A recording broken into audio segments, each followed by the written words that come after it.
Ok, a ver, acérquense, acérquense. Hoy les tengo un chisme, pero uno histórico. De esos que los libros como que te cuentan, pero no del todo. Vamos a hablar del escándalo de Hipatia de Alejandría, una mujer tan, pero tan brillante que el mundo simple y sencillamente no pudo con ella. Y es que, miren, la historia de Hipatia es la prueba viviente de esta frase: cuando una mujer sabe demasiado, el mundo intenta destruirla. Grábense esa idea porque es literalmente el centro de todo este enredo. Y ahora sí, vamos a lo bueno, porque esto no es una clase de historia aburrida. No, no, este es el chismecito, con todos los detalles jugosos de cómo fue que pasó todo. Muy bien, vamos a meternos de lleno. Primera parte, una mujer demasiado peligrosa. Y lo más curioso es que al principio ella ni por enterada. Para entender bien el chisme, primero hay que ubicarnos. Imagínense, Alejandría por allá del año 355. Y no hablamos de una ciudad cualquiera, ¿eh? Era el mero centro del universo intelectual, la capital del conocimiento, de la ciencia, de la filosofía. O sea, todo lo importante pasaba ahí. Aquí es donde la cosa se pone interesante para la época. Su papá, Teón, que era un matemático famosísimo, tomó una decisión súper radical. Educó a su hija como si fuera su hijo. Así que olvídense de que Hipatia aprendiera a coser. No, ella aprendió matemáticas avanzadas, astronomía, filosofía platónica, lógica, puras cosas que se suponía que una mujer ni de chiste debía saber. ¿El resultado? Pues una mujer que desde jovencita dejó algo muy pero muy claro.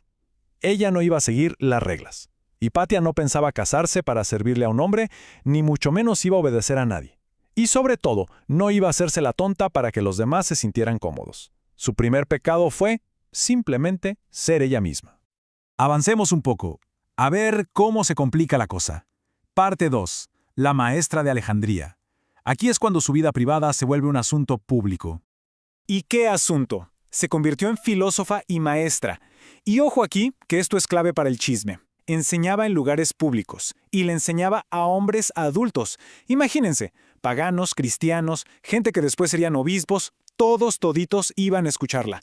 Pero no por ser bonita, sino por su cerebro. En ese mundo, una mujer con ese poder, era básicamente un escándalo con piernas. A ver, entonces, ¿cuáles fueron sus crímenes? Podríamos resumirlos en 3 pasos sencillos para ser imperdonable en esa época. 1. Enseñarle a hombres en público. 2. Decirle que no al matrimonio y a la vida de ama de casa. Y 3. El peor de todos. Atreverse a pensar sin pedirle permiso a nadie. Una receta para el desastre, vaya. Y claro, con un perfil así de retador, solo faltaba una crisis política para que todo explotara. Pasemos a la tercera parte, el chivo expiatorio perfecto. Aquí es donde los poderosos empiezan a mover sus fichas en contra de ella. Imagínense la escena como si fuera una partida de ajedrez. Alejandría estaba que ardía. De un lado tenías a Orestes, el prefecto romano, o sea, el poder político. Del otro a Cirilo, el obispo cristiano, el poder de la iglesia. ¿Y dónde quedaba Hipatia? Pues era la amiga inteligente y pagana de Orestes. Para Cirilo, que lo quería controlar todo, ella era una pieza que estorbaba y que había que sacar del tablero.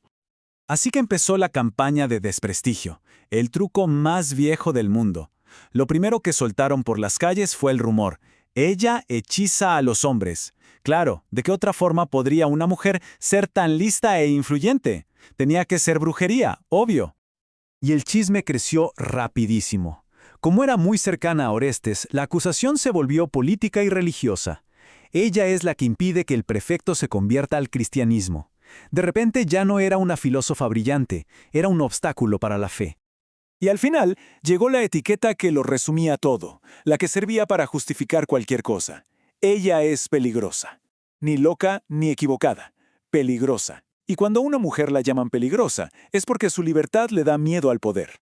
Pero Hipatia no era de las que se dejaban intimidar. Hay una anécdota buenísima.